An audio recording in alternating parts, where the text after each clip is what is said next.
Hey y'all, welcome back to another Teen Book Babble. I'm Haley, and today I'm going to be talking about These Violent Delights by Chloe Gong.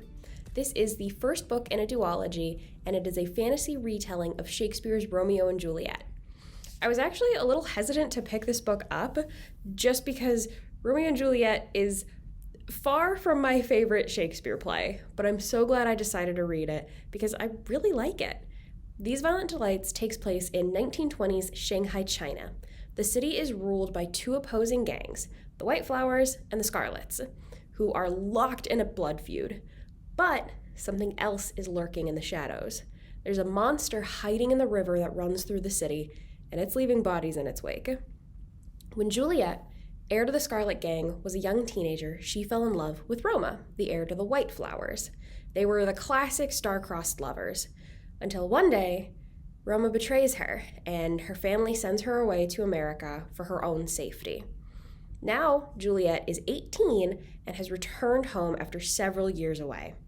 She's ready to resume her role as the heir to the Scarlets and take down anyone who stands in her way, or her family's, including Roma. Well, maybe especially Roma. Except, soon after her return, a man runs into the club she's at and rips out his own throat, using his last words to warn Juliet of a monster in Shanghai. Across town in the White Flower territory, more dead bodies pop up, all with their throats torn out. The city starts to talk about a madness going around that makes people do terrible things to themselves. As the days pass, more and more bodies keep turning up in the same horrifying way. Juliet enlists the help of her two closest confidants, Kathleen and Rosalind, to help her find a lead as to what or who is causing this so-called madness. Unfortunately, some of the leads are beyond Scarlet territory. On the other side, Roma and his two friends, Benedict and Marshall, are also investigating the madness without much luck. The two sides keep running into each other while chasing different leads. Rather than attacking, though, they begin to contemplate combining their knowledge and actually working together. But will they be able to put this generations-long blood feud aside to keep their people alive?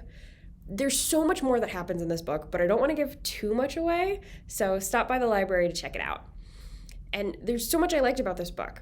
I really liked the mystery aspect. I enjoyed trying to figure out who the monster actually was and where it came from. I really liked the characterization of everyone in the book, too.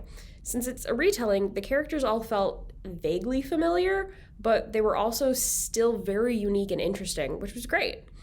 And although it's a retelling, Chloe Gong makes the story her own, and I'm definitely excited to read the sequel. These Violent Delights and its sequel are both available in print at Fountaindale and on Libby as an ebook and audiobook. Hi everyone, my name is Andrea Marshall. I am a teen services specialist here at Fountaindale Public Library District. So today I wanted to talk to you about a very special book. It's called Thirst by Varsha Bajaj. So this is one of her newer books that just came out in 2022, and I thought it was a really wonderful read. So this book is about a girl named Minnie. She is 12 years old and she lives in the slums of Mumbai with her family. So she is a pretty typical girl. She goes to school and she also attends extracurriculars as well. So one of her main problems is that every single day she has to wait several hours in order to access clean drinking water at the communal tap in her community. So her life suddenly turns upside down when her mother becomes ill with hepatitis A, which happens when you drink contaminated water or eat contaminated food. So because of that, her mother has to go away for a little while so that she can get better. On top of that, her brother has witnessed something that is illegal. So what happened is she and her brother witnessed some men who are pumping water in a place that they should not be pumping water. And her brother is caught. So her family really is concerned about her brother's safety and well-being, and so he is sent away to the countryside as well so that he can lay low for a little while. So they are absolutely right that his safety and well-being is under threat, because what they just witnessed was something called the water mafia, which is essentially a group of organized crime who steal water from lakes and pumps and then sell it at an upcharge to create a profit.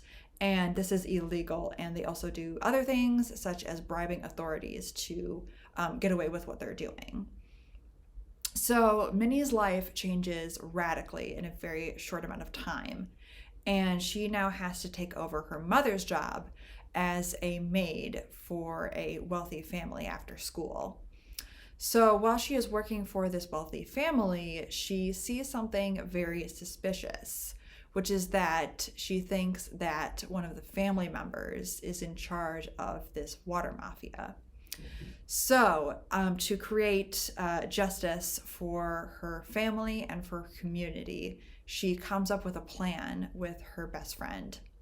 So if you would like to know what happens to the rest of the story, you can check out Thirst by Varsha Bajaj, and you can find it in our Teen Vortex, in our teen section. You can also find it in the children's section as well if you'd like a physical copy.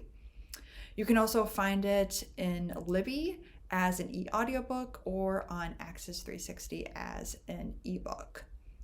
So one of the reasons why I really love this book is because it sheds light on such an incredibly important issue, which is water security, being able to access clean drinking water in a safe and efficient manner, which is something that I think the developed world really takes for granted. So the author, Varsha Bajaj, does a really wonderful job of connecting the dots of what are the consequences of this. So for example, Minnie's mom becomes sick with hepatitis A and cannot work for a while. She also describes how this really takes a lot of time away from Minnie's day. It takes a lot of time in order to collect this water and to boil it as well. So this is all time that is taken away from Minnie's studies as well as her extracurriculars as well.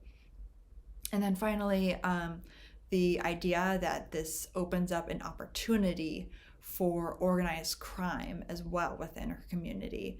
So I think that's, she did a really wonderful job of showing the consequences of this. And also I learned something new. I learned that there was such a thing as a water mafia. I had no idea that this was a real thing, but it is. So I would recommend it to any adult, teen, or child because it really does highlight such an incredibly important issue. So thank you so much for listening, and I hope you have a great day. Bye-bye.